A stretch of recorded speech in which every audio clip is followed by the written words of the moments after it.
joining us as we celebrate this milestone and to our graduate of class 2020, 2021 and 2022. Thank you so much. Collision Repair Magazine was on site at Centennial College last week, where Tropicana Employment Services hosted its long-anticipated Collision Repair and Auto Body pre-apprenticeship graduation, honoring 3 classes of now working apprentices. And so now into the future, the work that you do is going to have such impact, not only on the industry, but on our economy. Out in the world, doing all the things that you hope that you're going to do.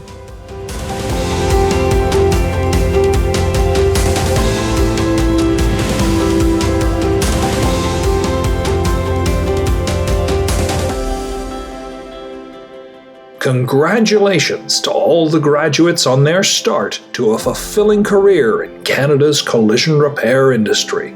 The team at Collision Repair Magazine wishes you success.